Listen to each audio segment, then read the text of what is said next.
À l'ouest de l'Atlantique, les côtes de l'Amérique avaient été connues des Vikings bien avant Christophe Colomb. Invariablement, nous avons tout juste assez d'informations pour suggérer que nous sommes sur la bonne piste. Il avait compris les secrets complexes des grandes pyramides, de Stonehenge, des Mayas, des Péruviens. La réponse la plus prudente est « Nous ne savons pas ». Point d'exclamation. En 1936, un homme se présente dans un musée à Toronto. Sous le bras, emballé dans un papier ciré, il tient un paquet qui va changer l'histoire. En 1975, à l'Université Laval, un archéologue reçoit une lettre d'un collègue de Harvard. Cette note remet en question la découverte du Canada.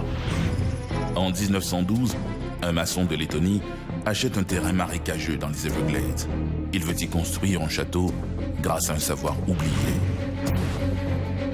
Quand l'histoire se trompe, à dossier mystère.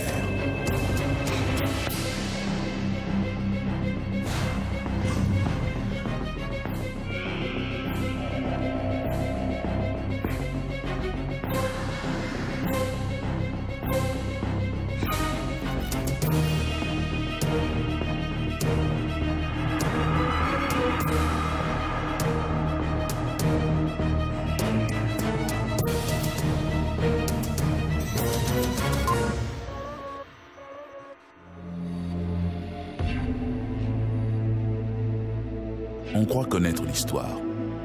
Mais les recueils historiques, les manuscrits trouvés, sont-ils tous des documents objectifs? La découverte de l'Amérique et la conquête de cet immense territoire par les Européens recèlent encore bien des mystères. À défaut de connaissances dans l'inconnu, l'imagination nous guide. Parfois, ce qu'on veut croire nous cache l'évidence. Parfois aussi, l'évidence n'est pas si évidente. Ponctuel, M. Todd s'est présenté à son rendez-vous au Musée royal de l'Ontario. La lourde porte de chêne s'ouvre pour laisser le passage au petit homme étrange. Charles Corelli dirige le Musée royal d'archéologie de l'Ontario depuis 1914. Il sait que son vis-à-vis lui apporte des pièces qui risquent de soulever de vifs débats, si elles sont authentiques. Sans cérémonie, James Dodd défait les ficelles qui retiennent son paquet et en dévoile le contenu. Il s'agit de ces curieuses reliques dont Corelli avait entendu parler.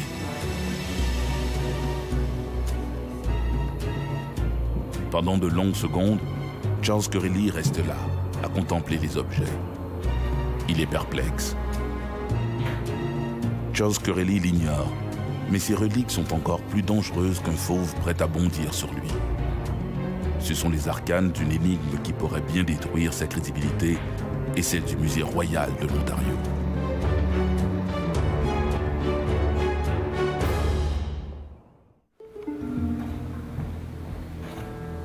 En 1957, Lawrence C. Whitten, un antiquaire spécialisé dans les livres anciens, vient de recevoir, comme à toutes les semaines, des bouquins rares qu'il compte offrir à sa clientèle de collectionneurs.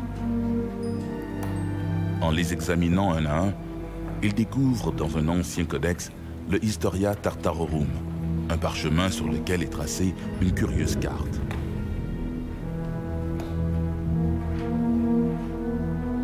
En la regardant de plus près, il acquiert la certitude que ce document est très ancien, qu'il s'agit d'une pièce unique. Lawrence C. Whitten réalise que cette carte a une extraordinaire valeur historique et espère-t-il fera sa fortune, à condition que le document soit authentique. Pendant 8 ans, le document va circuler en catimini parmi les experts qui en étudient la calligraphie, l'encre et le papier. Mais pourquoi tout ce secret? Parce que la carte en question montre une anomalie qu'on ne devrait pas retrouver sur un document réalisé dans la première moitié du XVe siècle. L'Amérique du Nord. La carte, que l'on croit avoir été tracée par des communautés nordiques, probablement vikings, montre le monde connu de l'époque. Mais ce qui retient l'attention, c'est la portion Atlantique Nord. On y voit l'Islande, le Groenland et une terre inconnue, Vinland, la terre des vignes. La carte de Vinland, c'est une carte qui a été produite à l'époque des premières explorations des Vikings dans l'Atlantique Nord. C'est-à-dire que les Vikings, soit d'Europe ou de Groenland, ont cartographié grossièrement l'Atlantique Nord pour indiquer finalement qu'il y avait une région de l'Atlantique, à l'ouest de l'Atlantique, les côtes de l'Amérique, qui avaient été connues des Vikings bien avant Christophe Colomb. Mais comment est-ce possible? Après tout, les auteurs de la carte de Vinland, comme elle est connue depuis, vivaient longtemps avant que Christophe Colomb n'entreprenne son voyage. Les Vikings connaissaient-ils déjà l'existence de l'Amérique à cette époque? À moins que la carte ne soit après tout qu'une habile supercherie. À l'été de 1930, un prospecteur amateur, James Edward Dodd, explore les bois qui longent la rive du lac Nipigon en Ontario. Des petites quantités d'or y ont récemment été découvertes et Dodd espère y trouver un bon filon. Près de Beardmore, il tombe sur un gros rocher traversé par une veine de quartz. Cette dernière s'enfonce dans le sol. Dodd y voit là des signes encourageants. Le hic, c'est que la veine paraît se prolonger sous les racines d'une grosse souche. Sans hésiter, le prospecteur y place un bâton de dynamite et court se mettre à l'abri.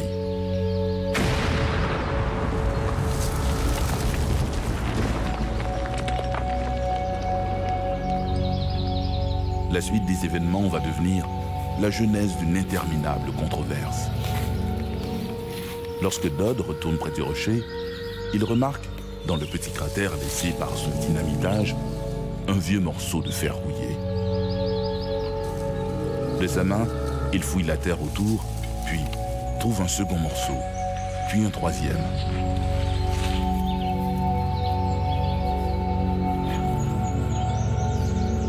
Et un quatrième. Après une trentaine de minutes, Dodd peut reconstituer le puzzle de ces débris. En fait, il y avait 3 reliques. Un bout d'épée, sous forme d'une pièce de métal, une tête de hache, un objet assez laid, et une 3e pièce de métal, dont on ne pouvait deviner l'utilité. Il y avait une longue bande de métal, avec une sorte de boucle à chacun des bouts. On a supposé que c'était une partie de bouclier ou de quelque chose qui était attaché à un bouclier. Parce que, rappelez-vous, les boucliers de l'époque étaient faits en bois, pas en métal. En fait, nous ne savons pas vraiment de quoi il s'agit. Et la nature de cet objet demeure un mystère. Nous avons la moitié du haut et la moitié du bas d'un sabre. Le sabre en entier devait mesurer environ 1 mètre. Et nous avons une série de fragments de petites pièces de métal qui semblent provenir de la section médiane de la lame. Sans réaliser la portée de sa découverte, Dodd regroupe ses artefacts près du rocher et retourne à sa prospection. Malheureusement, la veine de quartz se révèle stérile et le prospecteur rentre chez lui, laissant sur place ses bouts de fer rouillés. 2 ans plus tard, Dodd revient dans la région de Beardmore. Ces derniers mois, il a parlé autour de lui de la découverte de l'épée. Plusieurs amateurs d'armes anciennes se sont montrés intéressés par ces objets. Certains lui ont même proposé de les acheter. Dodd retourne donc sur le site et retrouve sans peine les artefacts. Ils n'ont pas bougé. Il les glisse dans son sac à dos et les ramène chez lui, à Port Arthur, près de Thunder Bay. Pendant des mois, Dodd conserve les objets dans sa cave, les exhibant de temps à autre à des amis. Puis, à l'automne de 1936, il reçoit un appel d'un certain Charles Trick Corelli, curateur du Musée royal d'archéologie de l'Ontario. Charles T. Corelli, premier directeur du Musée royal d'archéologie de l'Ontario, fut d'abord un ministre du culte qui en est venu à s'intéresser à l'archéologie, d'abord en Égypte. C'est l'individu qui a probablement fait plus que quiconque pour rassembler la collection européenne du Musée royal de l'Ontario. Il était également très intéressé par l'histoire des armes et des armures. Et je crois que c'est son intérêt pour les armes et les armures qui l'a poussé à s'intéresser plus à fond à cette histoire, qui allait devenir celle des reliques de Beardmore. Curieusement, il semble que ce soit Corelli qui ait entendu parler de Dodd, et non pas Dodd qui ait appelé Corelli. Corelli est entré en contact avec Dodd et l'a invité à Toronto en lui disant d'apporter les reliques avec lui. De toute évidence, ils ont eu une rencontre, laquelle s'est soldée par le fait que le Musée royal de l'Ontario a officiellement acquis les reliques en 1936, en décembre 1936 pour être précis. Corelli est très impressionné. Pour lui, il ne fait aucun doute que ces objets datent des alentours de l'an 1000 et qu'ils sont d'origine scandinave, probablement viking. Mais Corelli est bien conscient de la controverse qui lui pend au bout du nez.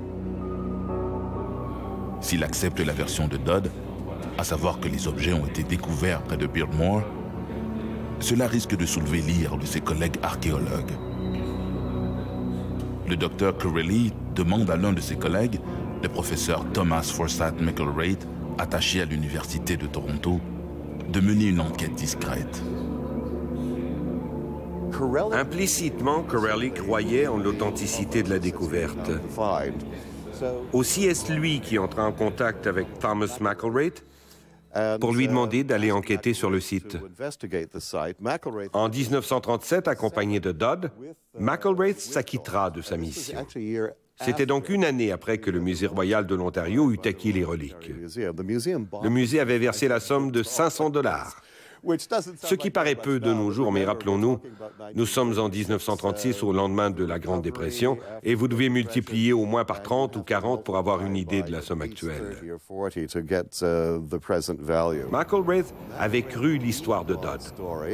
Si bien que dans les faits, McElwraith apportera un appui complémentaire à ce que Corelli avait appris de la bouche même de Dodd à propos de la découverte des pièces. Cette découverte archéologique, imaginez des artefacts nordiques découverts dans le nord de l'Ontario, apportait la preuve que les Vikings étaient venus ici 900 ans plus tôt, que l'Ontario était le lieu et la scène de la Wineland ou Vinland des contes épiques nordiques. C'était là une information absolument fascinante. Mais était-ce un canular ou était-ce de l'histoire? L'apparition des reliques de Beardmore sont-elles dues à une arnaque ou à une véritable découverte? C'est la question que se pose Charles T. Corelli après avoir rencontré James Dodd. Malgré quelques incohérences, le curateur croit les reliques authentiques et décide de les exposer dans le musée. Si les visiteurs sont ravis de voir ces anomalies historiques, des reliques vikings découvertes aux abords des Grands Lacs du Canada, les historiens, eux, se montrent hostiles à cette présentation publique. Ce cas devient encore plus complexe quand entre en scène un homme nommé Eli Rakoth. Dans une entrevue dans le Winnipeg Free Press, il prétend qu'il a vu ces reliques dans la maison de Dodd à Port-Arthur en 1928. Alors vous voyez ce qui se passe. Plus tard, il se rétractera et dira avoir aperçu les reliques en 1929 ou en 1930. Vous pouvez mesurer à quel point tout ceci devient confus. Ensuite, un homme du nom de J.M. Hansen de Port-Arthur prétendra avoir acheté des reliques vikings à un certain Jens Bloch. Jens Bloch est un personnage intéressant. Il fera partie de cette histoire parce qu'il est le fils d'Andreas Bloch, lequel est un peintre historique norvégien. Intéressant parce qu'Andreas Bloch, à titre de peintre historique, aurait travaillé sur des sujets tels les légendes des Vikings, l'histoire norvégienne, les légendes nordiques et ainsi de suite. Et Hansen prétendra avoir été en possession des objets lesquels auraient disparu de sa maison, une maison qu'il possédait, alors que Dodd, et c'est reconnu, était son locataire. Mais la chose devient encore plus compliquée lorsque les deux, Ragoth et Hansen, vont plus tard se rétracter et nier leurs affirmations. Longtemps, on a cru que ces objets avaient appartenu à un gentleman originaire de Norvège, lequel s'était installé à Port Arthur, et que Dodd les lui aurait achetés. Ensuite, il aurait prétendu les avoir déterrés et aurait raconté à Corelli qu'ils avaient été trouvés in situ, c'est-à-dire dans le lieu actuel, dans le sol. Andreas Bloch aurait fait don de quelques reliques à son fils, reliques que ce dernier aurait cédées à Hansen pour s'acquitter de sa dette. Ce dernier, ne sachant trop quoi faire avec ces vieux bouts de métal, les aurait simplement déposés dans la cave de sa maison de Marcher Street où, 2 ans plus tard, le nouveau locataire, James Edward Dodd, les aurait découverts. C'est à son insu, soutient Hansen, que Dodd a récupéré les 10 artefacts pour les vendre au Musée royal d'archéologie de l'Ontario. Quant à l'histoire de leur découverte près de Beardmore, Hansen se montre on ne peut plus clair. Tout cela n'est qu'une fable inventée par Dodd. L'affaire des reliques de Beardmore devient scabreuse. En 1957, le Musée royal de l'Ontario demande à un journaliste du Globe and Mail, Robert Gow, de reprendre l'enquête à zéro. La plupart des principaux témoins, dont James Dodd, sont décédés et ceux qui restent n'ont rien de plus à ajouter à leur déclaration d'antan. Sauf un, Walter Dodd, le fils adoptif de James Dodd. Voilà qui est intéressant. En 1956 et 57, nous avons une nouvelle enquête ouverte par le Musée royal de l'Ontario. Et c'est là que le fils adoptif de Dodd, Walter, prétendra qu'en 1930 ou 1931, alors qu'il avait environ 12 ou 13 ans, il avait aperçu des objets métalliques que son père adoptif avait amenés à Beardmore pour présumément les laisser dans une cabane là-bas.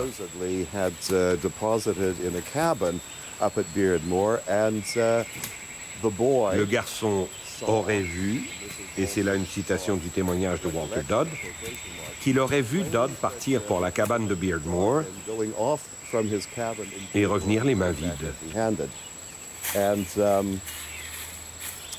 C'est plus tard qu'il aurait récupéré les objets. Donc Walter Dodd, de 1930 à 1939, jure que l'histoire de son père adoptif est vraie. Maintenant, en 1956, il se rétracte et affirme que toute l'histoire est fausse, amenant tout le monde à croire que toute l'affaire est un canular. Mais c'est ici que cela devient encore plus complexe, parce que la veuve de Dodd affirmera que le garçon en voulait à son père adoptif et qu'il a fait sa déclaration uniquement par malice pour se venger de son père. Qu'allons-nous faire avec ça?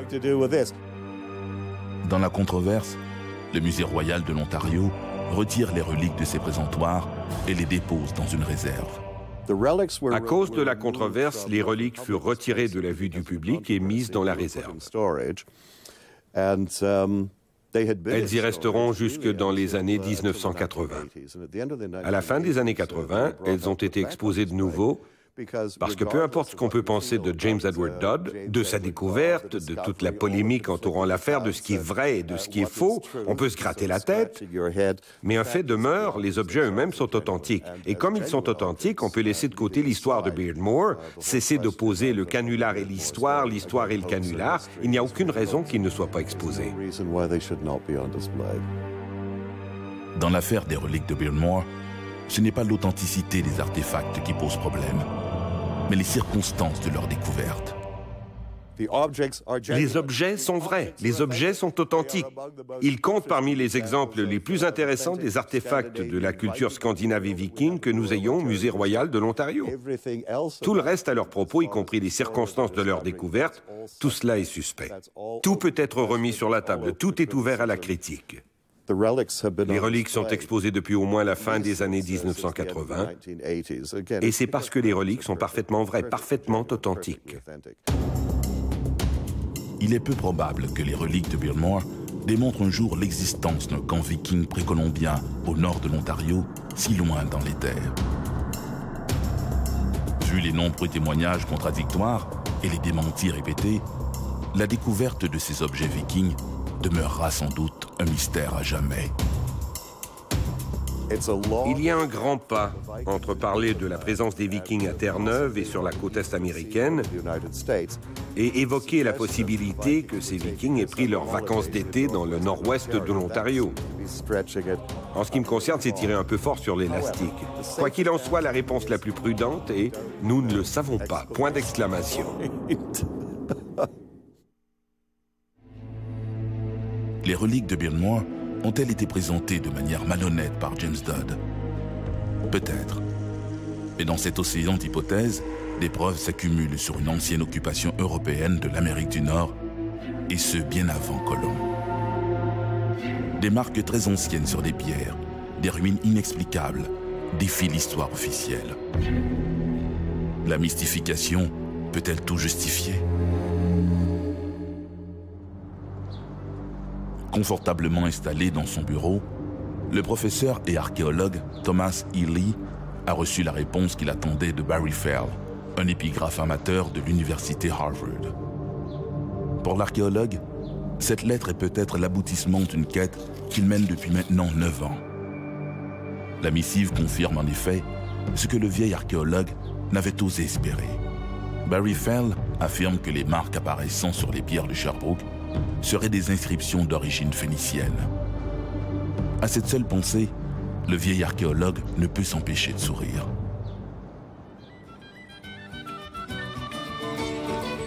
En 1904, lors des travaux d'aménagement de l'église de Bromptonville, au Québec, des terrassiers découvrent 2 pierres couvertes de marques étranges.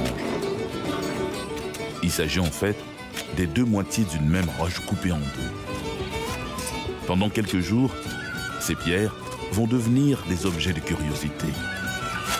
Puis, à la fin des travaux, un villageois les récupère pour les incorporer aux marches de pierre de sa maison.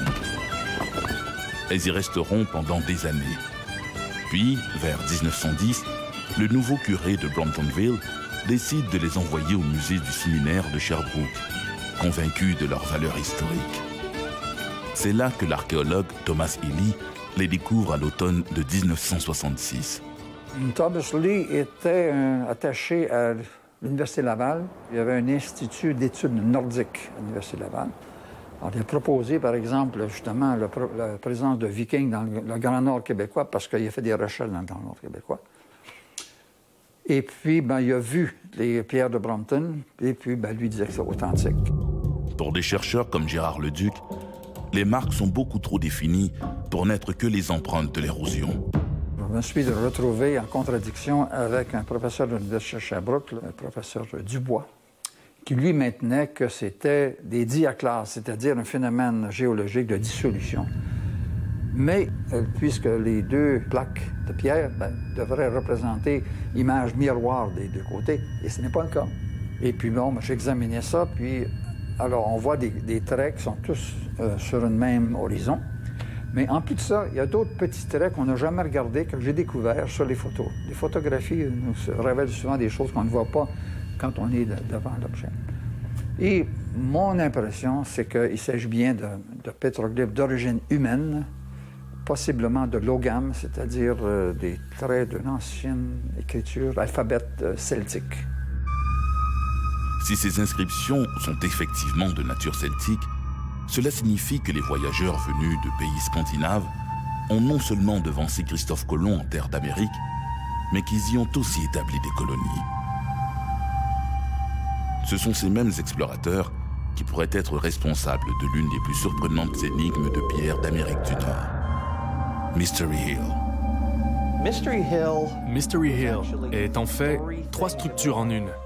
Sur un acre, c'est un ensemble de structures de pierre entourées sur 12 acres par une série de murs dont certaines pierres présentent diverses composantes de calendrier. Entourant le tout, vous avez 100 acres de forêt où nous continuons à faire des découvertes ici et là.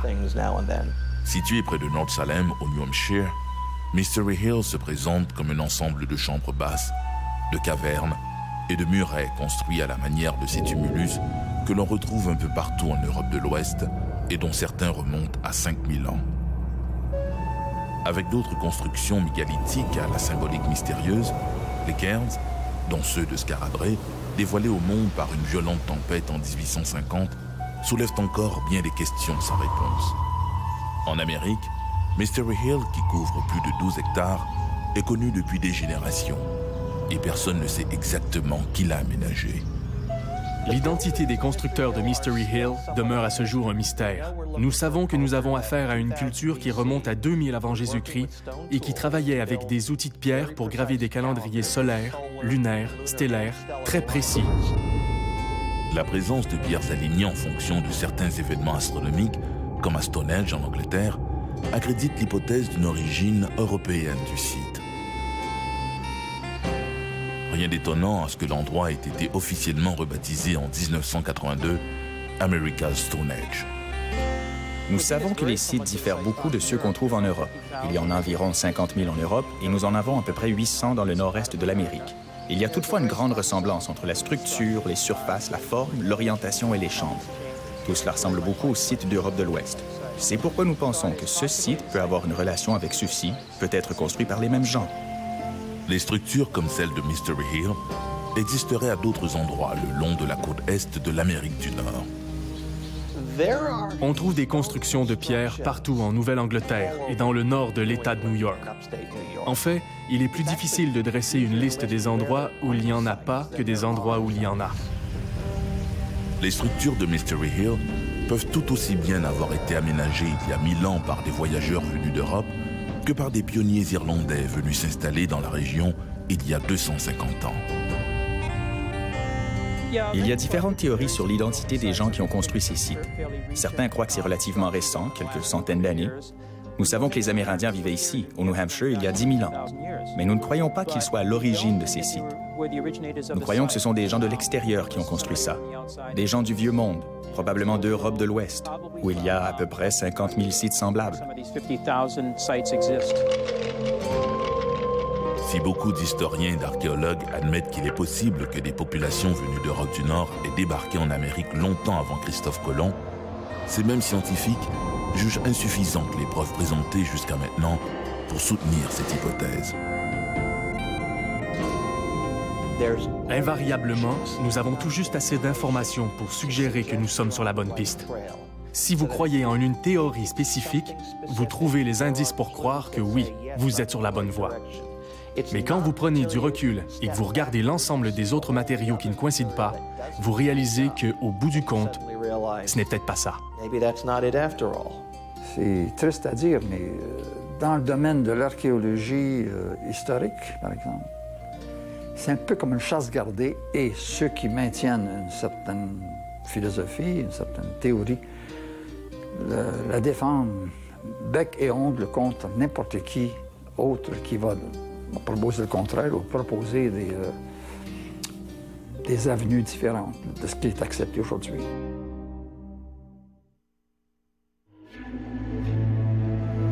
Dans son livre « Histoire inconnue des hommes depuis 100 000 ans », Robert Charroux soutient que plusieurs grands monuments de l'histoire n'auraient pas pu être érigés sans un savoir supérieur.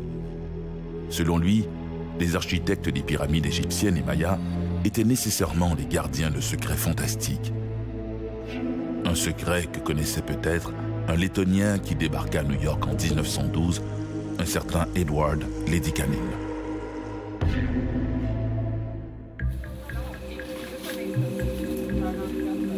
Armés de lampes de poche, les deux adolescents s'avancent en catimini dans la forêt. Se balader en pleine nuit dans ce secteur boisé des Everglades peut rapidement se changer en excursion périlleuse. À l'orée du bois, ils distinguent celui qu'ils sont venus épier. L'énigmatique Monsieur Ed, un immigrant qui interdit à quiconque de s'approcher de son mystérieux chantier. Il n'y travaille que la nuit, selon les rumeurs. Les adolescents évitent tout bruit. Ils ne veulent surtout pas être repérés par l'homme qui semble chercher quelque chose dans le chantier mal éclairé. L'homme regarde soudain leur direction. Les adolescents n'osent plus s'enfuir, même s'ils pensent apercevoir un immense rocher flotter dans les airs face à eux. Éberlués, les deux adolescents s'interrogent du regard. qui les croira? Depuis quelque temps, les habitants de Florida City s'interrogent sur l'homme à la bicyclette, qu'ils aperçoivent occasionnellement transportant de vieux objets rouillés et des câblages défaits. Personne ne sait exactement d'où vient ce jeune immigré, ni ce qu'il fait. Edward Leeds Kalnin était un homme simple, issu d'une famille tout aussi simple, qui vivait en banlieue de Riga, en Lettonie. Enfant, Ed était très malade. Ça, nous le savons. Il avait abandonné ses études en 4e année parce qu'il ne pouvait pas se rendre à l'école tous les jours. Il s'est alors mis à la lecture. Il a lu des livres sur l'Atlantide, sur le magnétisme, sur Stonehenge, sur les Mayas. Tout ce qu'il lisait était en rapport avec le magnétisme, l'époque de l'Atlantide et les temps anciens. À l'âge de 26 ans, il s'est fiancé à une jeune fille de 16 ans nommée Agnes Scoff. Mais la veille de la cérémonie du mariage, Agnès lui a dit « Non, je ne t'épouserai pas ». Et dès le lendemain, Ed, le cœur brisé, s'embarqua vers l'Amérique. En 1920, atteint d'une forme de tuberculose, Ed décide de s'établir plus au sud pour profiter du climat. Il est probable que Ed s'est fait conseiller par un médecin de déménager en Floride, parce qu'il n'y avait pas de traitement pour la tuberculose, sinon le soleil. Et c'est comme ça que Ed s'est retrouvé sur les routes de Floride dans les années 1921-22. En 1923, il acquiert un terrain à l'extérieur de Florida City, un secteur marécageux à la frontière des Everglades. Une fois guéri de la tuberculose, Ed décide de rester à Homestead, en Floride, où il achète 10 acres de terrain pour 10 $. Il se met à gratter la terre de surface et découvre un filon de calcaire, chaud, carbonate de calcium, que nous appelons corail. C'est alors qu'il se met à creuser et à sculpter un château. C'est là qu'il entreprend, dans le plus grand des secrets, la construction d'un château à la mémoire d'Agnès, sa Sweet 16, comme il la surnomme avec affection. Il a construit Coral Castle essentiellement pour que son amoureuse de 16 ans change d'idée. Elle avait décidé de ne pas l'épouser, ce qui l'avait humilié et poussé à quitter la Lettonie. En arrivant en Amérique, il s'est retrouvé à construire un château. Il n'avait pas d'argent, mais son père était un maçon et il savait travailler la pierre. C'est comme ça que tout a commencé, comme ça qu'il a exprimé ses émotions en les cristallisant en quelque sorte dans la pierre, avec l'espoir d'impressionner Agnès et lui faire changer d'idée. N'eût été d'une jeune fille de 16 ans qui avait refusé d'épouser Edward Leeds Kalnin, Coral Castle n'aurait jamais existé.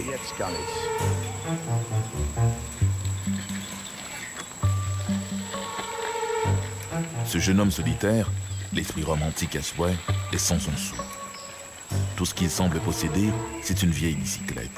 Son physique est frêle, mais de son regard émane une certaine vivacité d'esprit inutile, puisqu'il ne semble la partager avec personne. Ed est définitivement quelqu'un de très secret. C'était un type qui n'avait pas d'argent. C'était un homme de petite taille, mais qui avait l'intelligence de créer des outils simples pour servir de levier qui pouvaient déplacer des rochers énormes avec des moyens de fortune.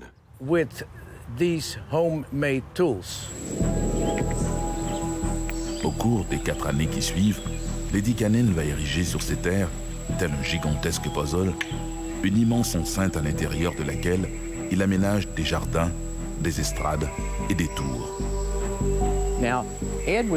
En faisant cet ouvrage, Ed essayait de démontrer qu'il avait compris les secrets complexes des grandes pyramides, de Stonehenge, des Mayas, des Péruviens. C'était une sorte de jouet éducatif, si vous voulez, qu'il utilisait pour enseigner aux gens. Une pierre symbolisait le menhir de Stonehenge, de manière à expliquer « j'ai compris le secret de Stonehenge », une autre pour les pyramides, les Mayas, les Péruviens, et ainsi de suite. Et toutes ces pierres étaient emménagées sur le site. L'une d'entre elles, sa table de pierre en forme de cœur, pesait, croyez-le ou non, près de 2500 kilos. Et il se justifiait en disant « Je suis un homme pauvre et je n'ai pas toujours de l'argent, disait-il. Et si je n'arrive pas à donner à Agnès un cadeau de Saint-Valentin, Quand nous nous asseoirons ensemble pour dîner à la table de Saint-Valentin, elle se rappellera que je l'aime, même si je suis distrait de nature.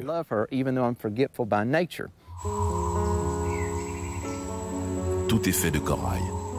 Des murs d'enceinte aux meubles, en passant par les portes et les fontaines. Cet hymne à la Passion est entièrement fait de blocs de pierre sculptés à même les bancs coralliens, assemblés, semble-t-il, uniquement grâce à des outils rudimentaires faits de vieilles pièces de voiture et de ferraille recyclées. Peu à peu, l'art secret de Lady Cannon alimente les plus folles rumeurs.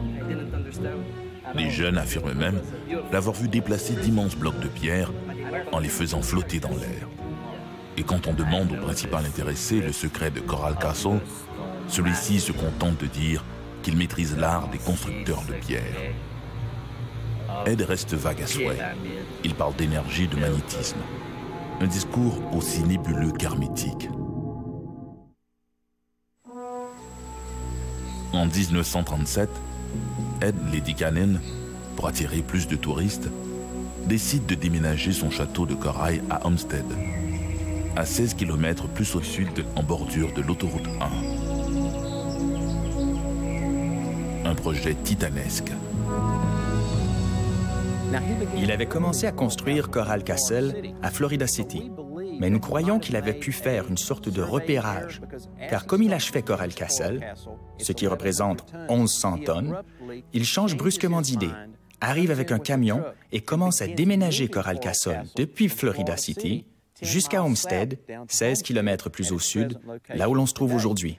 Il s'était déjà tellement avancé à construire quelque chose au milieu de nulle part dans les Everglades, là où il n'y avait aucun accès, qu'il s'est dit « Après le plan A, c'est le plan B. Déménageons tout ça sur un meilleur site. » Et je pense qu'à la fin, ce n'était plus son amour de jeunesse qui le motivait, mais bien davantage l'admiration du public.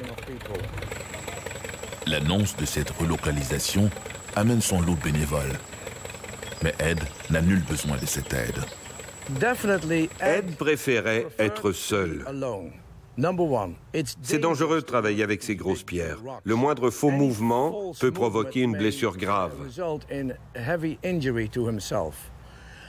Alors naturellement, lorsqu'il y avait des visiteurs, il cessait toujours de travailler. Certains disent que c'est parce qu'il ne voulait pas qu'on l'observe, mais je crois que la principale raison était qu'il n'est pas sécuritaire de continuer à travailler quand on a des visiteurs. C'est seul qu'il a construit son château et c'est seul qu'il compte le déplacer. Ou presque. Pour mener à bien son projet, Ed n'a recours qu'à une plateforme, construite par lui-même, et à la machinerie agricole d'un voisin. Un homme s'est présenté. Ils ont déjeuné ensemble et l'homme, un conducteur de camion, lui a demandé « Qu'est-ce que vous aimeriez que je fasse ?» Et Ed lui a répondu « Reculez votre véhicule et je vais charger cette pierre de 30 tonnes sur votre camion. Ensuite, nous allons l'amener par l'autoroute de Key West jusqu'à Homestead pour la décharger sur mon nouveau site. » À Homestead, les gens ont aperçu ce gros camion avec des pneus comme des ballons, déménager des éléments du château jusqu'au milieu du village. Mais personne n'a jamais vu Ed charger le camion. Quand il a engagé Moser, c'était simplement pour conduire le camion. Un beau jour, le chauffeur de camion décida de surprendre Ed. Alors il est retourné à son camion et a attendu 15 minutes avant de revenir à la hâte pour voir où en était Ed. Et il était là, les bras croisés, et lui a dit « Je t'attendais. Les pierres sont prêtes. Allons-y. » Et on ne pouvait jamais surprendre Ed, car il avait une sorte de sixième sens. Il avait l'habitude de dire aux gens qu'ils pouvaient sentir leurs vibrations lorsqu'ils se déplaçaient sur le sol. Comme un diapason, il était sensible à l'ensemble de la nature du monde qui l'environnait. Ce que tous croyaient impossible est devenu réalité. Au nouvel emplacement, l'étonnante construction devient une attraction encore plus populaire. Quand les gens demandaient à Ed comment il avait fait, oui, c'est vrai, il demeurait toujours très évasif. Il ne répondait jamais complètement à la question du comment. Mais c'était dans son intérêt de rester vague parce qu'après tout, ceci est un parc d'attractions. Il voulait que les gens viennent ici, payent leurs 25 cents ou leurs 10 cents au début, parce que c'était son gagne-pain. En gardant le mystère, les gens venaient pour visiter, ils étaient curieux. Aussi, lorsqu'il posait des questions, il n'y répondait qu'à moitié. faisant toujours référence à ses connaissances sur les proportions, les lois de la gravité et tout le tralala, mais sans jamais entrer dans les détails. Au lendemain de la Deuxième Guerre mondiale, Ed Ledikanen abandonne ses travaux d'architecte pour se consacrer presque uniquement à des recherches sur le magnétisme et l'électricité. Il soutient que toute matière se compose d'aimants individuels et que la polarité à l'intérieur de la matière produit des phénomènes mesurables et utilisables dans l'espace. Le contrôle de ce magnétisme est-il le secret de Coral Castle? Ed voulait laisser un héritage aux générations futures afin de prouver qu'il comprenait ses secrets. Il voulait également laisser une histoire d'amour derrière lui. Il voulait prouver aux gens à quel point il aimait Agnès. Aujourd'hui, n'importe qui vous dirait que Agnès était un leurre visant à dissimuler la portion scientifique de Coral Castle. Mais c'est faux. Le premier homme que j'ai interviewé, M. J.T. Bullard, m'a raconté qu'à plusieurs reprises, lorsqu'il rendait visite à Ed le soir, celui-ci regardait l'océan en direction de la Lettonie et lui disait « J.T., un jour Agnès va revenir de Lettonie. Elle va traverser l'océan. Elle va venir ici pour m'épouser à Coral Castle. Et en attendant que cela arrive, moi, j'attends Agnès. » Ceci était très important dans sa vie. C'est là que le château et la dimension scientifique se rencontrent. Et c'est ce qu'il voulait démontrer, c'est qu'il nous parlait avec les mêmes pierres que l'on retrouve dans les pyramides ou à Stonehenge, et que ce sont là des pièces oubliées qui nous racontent qu'un homme est venu sur cette planète et a décidé de nous livrer les secrets de l'univers. Mais il a dissimulé ses secrets dans les pierres. Et si vous voulez savoir ce qu'il savait, vous devez lire les livres, vous devez travailler. C'était un Lettonien, un dur travailleur qui n'aimait pas la facilité. Alors si vous voulez connaître les secrets de Coral Castle, vous devez l'étudier et lire ses livres. Et c'est ce qu'il voulait que vous fassiez. Et comme vous allez commencer à découvrir ces petites portions du secret, il vous accompagnera en vous racontant l'histoire au fur et à mesure que vous avancerez. En décembre 1951, Ed, âgé de 64 ans, décède, emportant avec lui son extraordinaire secret. Depuis son décès, une foule de chasseurs de mystères se sont attaqués à l'énigme de son château de corail. Comment ce petit bonhomme de 1,52 m et d'à peine 45 kg s'y est-il pris pour tailler, déplacer et assembler ces immenses blocs de coraux, lui qui n'avait pour seul moyen de transport qu'une bicyclette? Nous avons des photos de lui en action, alors qu'il utilise un immense trépied fabriqués à partir de troncs d'arbres qui poussent dans cette région. On les appelle les Dade County Pine Trees. Ils sont droits comme des poteaux de téléphone et durs comme des rochers. Avec ça, il avait fabriqué plusieurs trépieds. Et avec ces trépieds, il était capable de soulever partiellement les pierres, de sorte que le déplacement des pierres pouvait par la suite se faire sur des rouleaux. Sur de rares photographies prises lors de la construction du Coral Castle, on peut voir un dispositif formé de 3 poteaux de téléphone disposés en tripode et surmontés d'une boîte carrée. Des câbles ou des fils sortent de cette boîte et pendent entre les poteaux. Aucun dispositif de ce genre n'a été trouvé dans l'atelier de Ed après sa mort. En 1992, au lendemain de l'ouragan Andrew, des GI se seraient livrés à une fouille minutieuse des lieux. Tout au fond d'un puits, ils auraient découvert la mystérieuse boîte dont Ed se servait pour déplacer ses pierres et qui serait depuis entreposée dans un lieu secret. Aujourd'hui, Coral Castle est une importante attraction touristique. Chaque année, des milliers de visiteurs s'émerveillent devant le travail accompli en ces lieux. Certains croient que le secret de Ed Ledikanen reposerait sur une nouvelle connaissance dans l'utilisation des forces présentes dans la matière. D'autres résument plutôt que la magie de Ed tient en un mot: la persévérance. Nous avons vu ce que nous avons vu. Nous avons des affidavits, nous avons des photos, nous avons des marques sur les pierres qui montrent la façon dont il les a déplacées. Encore une fois, sans entrer dans les détails, Ed a utilisé des outils simples qu'il a trouvés dans un cimetière d'auto voisin et qu'il a su adapter pour déplacer ses pierres, toujours petit à petit. Ed ne possédait qu'une seule richesse en grande quantité, et c'était le temps. Du passé, on connaît de brefs moments, entrecoupés de vastes périodes ouvertes aux spéculations. Bon an, mal an, les archéologues nous surprennent avec de nouvelles découvertes qui parfois contredisent ce que nous pensions savoir. Les grands musées du monde, eux, possèdent de nombreuses pièces qui sont conservées à l'abri du regard des visiteurs. S'ils étaient mis en vitrine, ces objets apporteraient plus de questions que de réponses. Napoléon disait que l'histoire est une série de mensonges sur lesquels on est tous d'accord. Preuve que l'histoire peut se tromper ou nous tromper.